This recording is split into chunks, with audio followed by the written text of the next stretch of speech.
Hello dears, welcome back to സാലം learning. It's me VK. കുറച്ച് ദിവസങ്ങൾ കൂടി കഴിഞ്ഞാൽ നമ്മുടെ മോഡൽ എക്സാമിനേഷനും പബ്ലിക് എക്സാമിനേഷനും നമ്മൾ എഴുതാൻ വേണ്ടി പോവുകയാണ്. സോ ഈ വരുന്ന രണ്ട് തരത്തിലുള്ള എക്സാമിലേക്കും നിങ്ങൾക്ക് ഇൻഫോർമേറ്റീവ് ആയിട്ടുള്ള ഒരു കണ്ടന്റ് ആണ് നമ്മൾ പ്രസന്റ് ചെയ്യാൻ വേണ്ടി പോകുന്നത്. എന്താണെന്ന് വെച്ച് കഴിഞ്ഞാൽ പലർക്കും തന്നെ +2 ബിസിനസ് സ്റ്റഡീസ് എക്സാമിനേഷൻ എഴുതുന്നതിൽ ഭയങ്കരമായിട്ടുള്ള കൺഫ്യൂഷൻസ് ഉണ്ട്. കാരണം എന്താണെന്ന് വെച്ച് കഴിഞ്ഞാൽ നമുക്കറിയാം +2 ബിസിനസ് സ്റ്റഡീസിന്റെ ടോട്ടൽ മാർക്ക് എടുത്ത് പരിശോധിക്കുന്ന സമയത്ത് 80 മാർക്കിന് 2.5 മണിക്കൂർ സമയം കൊണ്ടാണ് എഴുതി തീർക്കേണ്ടത്. അപ്പം 1 മാർക്കിന്റെ ചോദ്യം ഉണ്ടായിരിക്കും, 2 മാർക്കിന്റെ ചോദ്യം ഉണ്ടായിരിക്കും, 3, 4, 5, 8 മാർക്കിന്റെ ചോദ്യങ്ങളാണ് നമ്മൾ ഉത്തരങ്ങൾ എഴുതേണ്ടത്. സോ ഒരു ചോദ്യത്തിന് അല്ലെങ്കിൽ ഒരു 4 മാർക്കിന്റെ ചോദ്യം കണ്ടാൽ അതിന് എത്രയാണ് എഴുതേണ്ടത്? ഹാഫ് പേജ് എഴുതിയാൽ മതിയോ? അല്ലെങ്കിൽ ഹാഫ് പേജിൽ കൂടിയാൽ പ്രശ്നമുണ്ടോ? അല്ലെങ്കിൽ 5 മാർക്കിന് ചോദിച്ചു കഴിഞ്ഞാൽ ഒരു പേജ് എഴുതണോ? ഹാഫ് പേജ് എഴുതിയാൽ മതിയോ? 8 മാർക്കിന് essay ചോദിക്കുകയാണെങ്കിൽ ഒരു പേജ് എഴുതി മതിയോ, അല്ലെങ്കിൽ ഹാഫ് പേജ് എഴുതിയാൽ മതിയോ എന്നുള്ള കൺഫ്യൂഷൻസ് പലർക്കും ഉണ്ടായിരിക്കും. സോ ഈ കൺഫ്യൂഷൻസ് വെച്ചുകൊണ്ടാണ് നമുക്ക് 2.5 മണിക്കൂർ സമയമേ ഉള്ളൂ എന്ന് ആലോചിക്കേണ്ടത്. അപ്പോൾ മനസ്സിലാക്കേണ്ടത് ഈ 2.5 മണിക്കൂർ സമയം എടുത്തുകൊണ്ട് എങ്ങനെയാണ് +2 ബിസിനസ് സ്റ്റഡീസിന്റെ എക്സാമിനേഷൻ എഴുതേണ്ടത് എന്ന് വെച്ചുകയാണെങ്കിൽ, ഒരു ചോദ്യം ചോദിക്കുകയാണെങ്കിൽ ആ ചോദ്യത്തിന് എത്രയാണ് നമ്മൾ എഴുതേണ്ടത്, 4 മാർക്കിന്റെ ചോദ്യത്തിന് എത്ര എഴുതണം, 2 മാർക്കിന്റെ ചോദ്യത്തിന് എത്ര എഴുതണം എന്ന് ക്ലാരിറ്റി വരുത്താൻ വേണ്ടിയിട്ടാണ് ഈ വീഡിയോ ചെയ്യുന്നത്. സോ +2 എക്സാമിനേഷൻ എഴുതാൻ വേണ്ടി പോകുന്ന നിങ്ങളുടെ എല്ലാ ഫ്രണ്ട്സിനും ഈ വീഡിയോ അയച്ചു കൊടുക്കുക. സോ നമുക്ക് എന്ത് ചെയ്യാം, പെട്ടെന്ന് തന്നെ ഓരോ മാർക്കിനും എത്രയാണ് നമ്മൾ എഴുതേണ്ടത് നമുക്ക് നോക്കാം. ഇപ്പൊ നമ്മൾ 1 മാർക്കിന് എടുത്ത് പരിശോധിക്കുന്ന സമയത്ത് നമുക്കറിയാം ആദ്യത്തെ സെക്ഷനിലാണ് 1 മാർക്കിന്റെ ചോദ്യം കാണുന്നത് അല്ലേ. അപ്പൊ ഈ 1 മാർക്കിന്റെ ചോദ്യം കാണുന്ന സമയത്ത് ഒന്നെങ്കിൽ ഒരു MCQ ക്വസ്റ്റൻ ആയിരിക്കും, നമുക്കറിയാം മൾട്ടിപ്പിൾ ചോയ്സ് ക്വസ്റ്റൻ ആയിരിക്കും. അപ്പൊ മൾട്ടിപ്പിൾ ചോയ്സ് ക്വസ്റ്റനിൽ നമ്മൾ ആ വേർഡ് മാത്രം എടുത്ത് എഴുതിയാൽ മതി. അതിൽ ഓപ്ഷൻസ് ഉണ്ടായിരിക്കും, ഓപ്ഷൻ മാത്രം എടുത്ത് എഴുതിയാൽ മതി.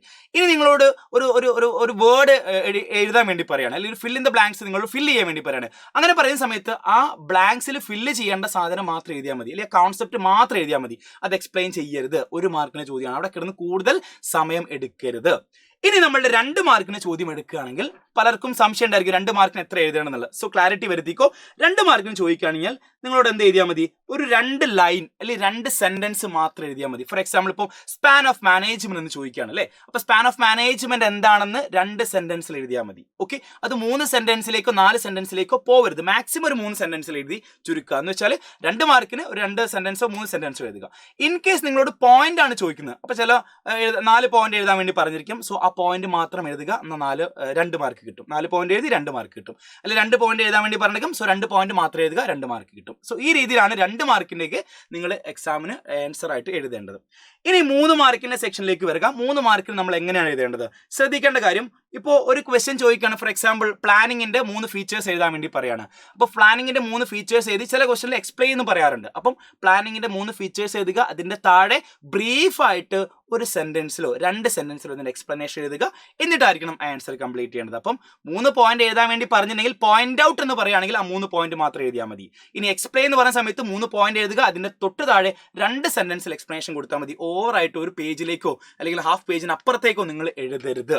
അതാണ് 3 മാർക്കിന്റെ രീതിയിൽ എഴുതേണ്ടത്. പോയിന്റ് ഔട്ട് എന്ന് പറയുന്ന സമയത്ത് പോയിന്റുകൾ മാത്രം എടുത്തെഴുതുക. ക്ലിയർ? അതേപോലെ തന്നെ 50 വേർഡ്സിൽ അല്ലെങ്കിൽ 75 വേർഡ്സിന് അപ്പുറത്തേക്ക് അത് കടക്കാൻ വേണ്ടി പാടില്ല. അപ്പോൾ നിങ്ങൾ 75 ഒന്നും 50 വേർഡ്സ് ഒന്നും എണ്ണി നോക്കണം നിർബന്ധമൊന്നുമില്ല. ഏകദേശം നിങ്ങൾ ക്വസ്റ്റ്യൻ എന്താണോ ഡിമാൻഡ് ചെയ്യുന്നത് അത് വെച്ച് നിങ്ങൾ എഴുതിയാൽ മതി. ഓക്കെ, ശ്രദ്ധിച്ച് ക്വസ്റ്റ്യൻ വായിച്ചതിന് ശേഷം മാത്രം ആൻസറിലേക്ക് എത്തിക്കുക. ഇനി അടുത്ത 4 മാർക്കിന്റെ പലർക്കും സമയം പോകുന്ന ഒരു സെക്ഷനാണ് 4 മാർക്ക് 5 മാർക്ക്. 4 മാർക്കിന്റെ സെക്ഷൻ എടുത്ത് പരിശോധിക്കുന്ന സമയത്ത് ചിലർ ഒരു പേജ് അങ്ങോട്ട് എഴുതി നിറയ്ക്കും, ബാക്കിയുള്ള ക്വസ്റ്റ്യൻസ് അവിടെ അങ്ങനെ പെൻഡിങ് കിടക്കുകയും ചെയ്യും. സോ അങ്ങനെ ഒന്നും ചെയ്യരുത്. ക്വസ്റ്റ്യൻ എന്താണ് ഡിമാൻഡ് ചെയ്യുന്നത് അതിനനുസരിച്ച് എഴുതുക. ബേസിക്കലി നമ്മൾ പറയുന്നത്, ഫോർ എക്സാമ്പിൾ ഇത് നിങ്ങൾ ഒരു ആൻസർ ഷീറ്റ് ആണെന്ന് വിചാരിക്കും, ഒരു A4 ആണെന്നാൽ പോലും ഒരു ആൻസർ ഷീറ്റിന്റെ മോഡലാണെന്ന് വിചാരിക്കാം. അപ്പോൾ 4 മാർക്കിന് എഴുതുന്ന സമയത്ത് ഏകദേശം എത്ര എഴുതണം എന്നുള്ള കൺഫ്യൂഷൻ ഉണ്ടായിരിക്കും. സോ നിങ്ങൾ എഴുതേണ്ടത് ഒരു പേജിന്റെ പകുതിയാണ്. അതായത് ഒരു പേജിൽ 2 അപ്പുറം ഇപ്പുറം ഉണ്ടായിരിക്കുമല്ലോ, അതിന്റെ ഒരു പുറത്തിന്റെ പകുതിയാണ് നിങ്ങൾ എക്സ്പാൻഡ് ചെയ്ത് എഴുതേണ്ടത്. അപ്പം നിങ്ങൾ ശ്രദ്ധിക്കേണ്ട ഒരു കാര്യം, ഫോർ എക്സാമ്പിൾ ചിലപ്പോൾ ഒരു 4 പോയിന്റ് എക്സ്പ്ലെയിൻ ചെയ്യാനായിരിക്കും പറഞ്ഞിട്ടുണ്ടായിരിക്കുക. ചിലപ്പം കൺട്രോളിങ്ങിന്റെ ആദ്യത്തെ 4 സ്റ്റെപ്പുകൾ എക്സ്പ്ലെയിൻ ചെയ്യൂ. അപ്പോൾ ആദ്യത്തെ 4 സ്റ്റെപ്പുകൾ എഴുതി അതിന്റെ താഴെ എക്സ്പ്ലനേഷൻ കൊടുത്തുകൊണ്ട് എഴുതുക. അപ്പോൾ ഒരു ഹാഫ് പേജിലേക്ക്, നേരത്തെ കാണിച്ച പോലെ ഒരു ഹാഫ് പേജിലേക്ക് നിങ്ങൾ കൊണ്ടെത്തിക്കുക. ഇനി അതൊരു പക്ഷേ കുറച്ചധികം നീണ്ടെന്ന് വിചാരിച്ച് വലിയ പ്രശ്നമൊന്നുമില്ല കേട്ടോ. അപ്പോൾ നിങ്ങൾ അറ്റ്ലീസ്റ്റ് എന്ത് ചെയ്യുക, ഒരു ഹാഫ് പേജ് എഴുതുക. കൂടുതൽ 1.5 പേജിലേക്കൊന്നും വരുത്തരുത്. മാക്സിമം ഒരു പേജിലേക്ക് ആയെന്ന് വിചാരിച്ച് വലിയ ബുദ്ധിമുട്ടോ കാര്യങ്ങളോ ഒന്നുമില്ല. ചിലരുടെ കൈയക്ഷരം ചിലപ്പം വലുതായിരിക്കും, ചെറുതായിരിക്കും, ഡിപ്പെൻസ്. അപ്പോൾ അതുകൊണ്ട് ശ്രദ്ധിക്കേണ്ടത്, വലിയ കൈയക്ഷരമുള്ള ആൾക്കാരുടെ കുറച്ച് താഴോട്ടൊക്കെ വരാൻ ചാൻസ് ഉണ്ട്. അപ്പോൾ അതുകൊണ്ട് ടെൻഷൻ ഒന്നും അടിക്കേണ്ട. സോ ആ രീതിയിൽ എഴുതിയാലും പ്രശ്നമൊന്നുമില്ല. ഇനി 100 വാക്കിലോ അല്ലെങ്കിൽ 150 വാക്കിലോ കവിയാതെ എഴുതണം അല്ലേ. 100 വാക്കിൽ മിനിമം നിങ്ങൾ 100 വാക്കിൽ എഴുതണം. മാക്സിമം 150 വാക്കിന് അപ്പുറത്തേക്ക് പോകണം ഒന്നും നിർബന്ധമൊന്നുമില്ല കേട്ടോ. ഇനി അടുത്തത് 5 മാർക്കിന്റെ സെക്ഷനാണ്. 5 മാർക്കിന്റെ ലോങ് അല്ലെങ്കിൽ ഷോർട്ട് എസ്സേ ടൈപ്പ് ക്വസ്റ്റൻ ആണ്. അപ്പോൾ ഷോർട്ട് എസ്സേക്ക് എഴുതുന്ന സമയത്ത് ഒന്നെങ്കിൽ 5 പോയിന്റുകൾ വെൽ എക്സ്പ്ലെയിൻ ചെയ്ത് എഴുതുക എന്ന് വെച്ചാൽ ഒരു പോയിന്റ് എഴുതുക, അതിനുശേഷം എന്ത് ചെയ്യുക, ആ പോയിന്റിന് താഴെ 2 സെന്റൻസ് അറ്റ്ലീസ്റ്റ് 2 സെന്റൻസെങ്കിലും എഴുതി എക്സ്പ്ലെയിൻ ചെയ്യുക. ഫോർ എക്സാമ്പിൾ ഇപ്പം നമുക്ക് എക്സ്റ്റേണൽ സോഴ്സ് ഓഫ് റിക്രൂട്ട്മെന്റിൽ ഏതെങ്കിലും 5 എക്സ്റ്റേണൽ സോഴ്സ് എക്സ്പ്ലെയിൻ ചെയ്യാൻ പറഞ്ഞിട്ടാണെങ്കിൽ ഇപ്പൊ ഡയറക്റ്റ് റിക്രൂട്ട്മെന്റ് ഉണ്ടായിരിക്കും. അപ്പൊ ഡയറക്റ്റ് റിക്രൂട്ട്മെന്റ് എന്താണെന്നുള്ള കാര്യം കറക്റ്റ് ആയിട്ട് എക്സ്പ്ലെയിൻ ചെയ്യാം. ക്ലിയർ. അതേപോലെ തന്നെ കാഷ്വൽ കോളേഴ്സ് ഉണ്ട്, എംപ്ലോയ്മെന്റ് എക്സ്ചേഞ്ച്, അങ്ങനെ പോയിന്റുകളുണ്ട്. അപ്പോൾ പോയിന്റ് ഓരോന്ന് എഴുതുക, അതിനുശേഷം എന്ത് ചെയ്യുക, എക്സ്പ്ലേഷൻ കൊടുക്കുക. ശ്രദ്ധിക്കേണ്ടത് 5 മാർക്കിന് എഴുതുന്ന സമയത്ത് ഒരു പേജിലേക്ക് എഴുതിയാൽ മതി. ഓക്കെ, ഒരു പേജ്, ഒരു പുറത്തിന്റെ ഒരു പേജിലേക്ക് എഴുതിയാൽ മതി. അതിങ്ങനെ അപ്പുറത്തേക്ക് വന്നെന്ന് വിചാരിച്ചു വലിയ പ്രശ്നമൊന്നുമില്ല. ചിലരുടെ കയ്യക്ഷരം, ഞാൻ നേരത്തെ പറഞ്ഞില്ല, ചിലരുടെ കയ്യക്ഷരം ഡിപ്പെൻഡബിൾ ആണ്. അപ്പോൾ ഒരു പേജിലേക്ക് ഒരു 75 അല്ലെങ്കിൽ ഒരു പേജിലേക്കോ ആക്കിയാൽ മതി. ഒരു 75% ഒരു പേപ്പറിന് 75 മുക്കാൽ ഭാഗത്തേക്കോ അല്ലെങ്കിൽ ഒരു പേജിലേക്കോ മാക്സിമം നിങ്ങൾ എന്ത് ചെയ്താൽ മതി, 5 മാർക്കിന്റെ ക്വസ്റ്റിന് ആൻസർ എഴുതിയാൽ മതി എന്നുള്ളതാണ് പറയാനുള്ളത് കേട്ടോ. അപ്പം ഒരു പേജ് അല്ലെങ്കിൽ 1.5 പേജിലേക്കൊന്നും എത്തരുത്. ഓക്കെ, 1.5 പേജിൽ എത്തിക്കഴിഞ്ഞാൽ മറ്റേ ക്വസ്റ്റൻ എഴുതാൻ നിങ്ങൾക്ക് സമയം ഉണ്ടാവില്ല. ഓക്കെ, ഇനി അടുത്തത് 8 മാർക്കിന്റെ എസ്സേ ക്വസ്റ്റൻ ആണ്. അപ്പൊ 8 മാർക്കിന്റെ 2 ക്വസ്റ്റൻ ആണ് നമുക്ക് എഴുതാനുണ്ടായിരിക്കുക. അപ്പൊ എത്രയാണ് നമ്മൾ 8 മാർക്കിന്റെ ക്വസ്റ്റൻ എഴുതാണ്ടാവുക? സാധാരണ ഇതിൽ ക്യാപിറ്റൽ സ്ട്രക്ചറോ അല്ലെങ്കിൽ ഡയറക്റ്റിംഗ് എന്ന ചാപ്റ്ററിൽ മാസ്ലോസ് തിയറി ഓഫ് മോട്ടിവേഷനുമായി ബന്ധപ്പെട്ട ചോദ്യങ്ങളോ അല്ലെങ്കിൽ ഇൻസെന്റീവുമായി ബന്ധപ്പെട്ട ചോദ്യങ്ങളോ, അപ്പം പലതരത്തിലുള്ള എസ്സേ ക്വസ്റ്റൻസ് വരാറുണ്ട്. സ്റ്റാഫിംഗ് എന്ന ചാപ്റ്റർ ചിലപ്പം സെലക്ഷന്റെ പ്രോസസ്സ്, സ്റ്റാഫിങ്ങിന്റെ പ്രോസസ്സ് എന്നൊക്കെ പറഞ്ഞ് ചോദിക്കാറുണ്ട്. അപ്പം നിങ്ങൾ എഴുതേണ്ടത് ശ്രദ്ധിക്കുക. ഇപ്പം നമ്മളുടെ ആൻസർ ഷീറ്റ് ഇതാണെന്നുണ്ടെങ്കിൽ എസ്സേ 8 മാർക്കിന് ചോദിക്കുകയാണെങ്കിൽ ഒരു പേജ് കംപ്ലീറ്റ് എഴുതണം, നിർബന്ധമാണ്. ഓക്കെ, ഒരു പേജ് എഴുതിയതിനു ശേഷം മറുപുറം എടുക്കുക, അതിന്റെ പകുതി എഴുതണം. അപ്പം 1.5 പേജ് എന്ന് പറഞ്ഞ സമയത്ത് ഒരു പേജിന്റെ ഫുൾ ഭാഗം, അതായത് ഒരു പേജ് കംപ്ലീറ്റ് എഴുതുക, ഇപ്പുറം ഒരു പുറം കംപ്ലീറ്റ് എഴുതുക, അതിനുശേഷം മറുപുറത്തിൽ എത്ര എഴുതണം, പകുതി. ഓക്കെ, പകുതി. അങ്ങനെയാണ് 1.5 പേജ് കൺസിഡർ ചെയ്യുന്നത്. അറ്റ്ലീസ്റ്റ് എന്ത് ചെയ്യണം, 1.5 പേജെങ്കിലും എഴുതണം. 2 പേജിലേക്ക് വന്നെന്ന് വിചാരിച്ചു വലിയ പ്രശ്നമൊന്നുമില്ല. നിങ്ങളുടെ കയ്യക്ഷരം ഡിപ്പെൻഡബിൾ ആണ്, നേരത്തെ പറഞ്ഞ പോലെ തന്നെയാണ് കേട്ടോ. സോ ഈ രീതിയിലാണ് നിങ്ങൾ 8 മാർക്കിന് ക്വസ്റ്റ്യൻ ആൻസർ എഴുതേണ്ടത്. അപ്പം കൃത്യമായിട്ട് ഇതിന് എന്ത് വേണം, ക്ലിയർ ആയിട്ട് എക്സ്പ്ലെയിൻ ചെയ്തിരിക്കണം, പോയിന്റുകളൊക്കെ വെൽ എക്സ്പ്ലെയിൻഡ് ആയിരിക്കണം.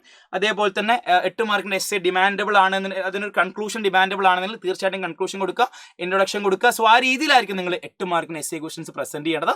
സോ ഇതിനനുസരിച്ച് നിങ്ങൾ കൃത്യമായിട്ട് ടൈം മാനേജ് ചെയ്യുക. എന്ന് വെച്ച് കഴിഞ്ഞാൽ 8 മാർക്കിന് എസ്സേക്ക് ഞാൻ എത്ര സമയം മാറ്റി വെക്കണം, 5 മാർക്കിന് ഷോർട്ട് എസ്സേക്ക് ഞാൻ എത്ര സമയം മാറ്റി വെക്കണം, 4 മാർക്കിന്, 3 മാർക്കിന്, 2 മാർക്കിന്, 1 മാർക്കിന് വരെ ഞാൻ എത്ര സമയം എടുത്തുകൊണ്ടാണ് ആൻസർ എഴുതേണ്ടത് എന്ന് നമുക്ക് തീരുമാനിക്കാൻ പറ്റണം.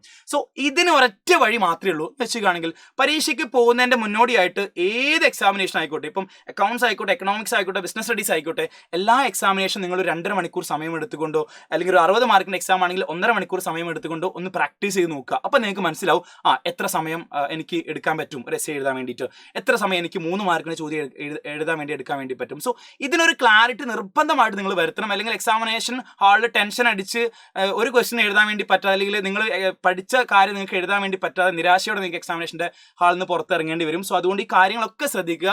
ഓരോ ക്വസ്റ്റ്യനും എത്രയാണ് മാർക്ക്, അതിന് എത്രയാണ് എഴുതേണ്ടത് എന്നുള്ള കാര്യം വ്യക്തത വരുത്തിയിട്ട് മാത്രമേ നിങ്ങൾ പബ്ലിക് എക്സാമിലേക്കും മോഡൽ എക്സാമിനേഷനിലേക്കും പോകാൻ വേണ്ടി പാടുള്ളൂ. സോ ഈ കാര്യങ്ങളെല്ലാം ശ്രദ്ധിച്ചു വെക്കുക. Wish you all the best guys. Thank you.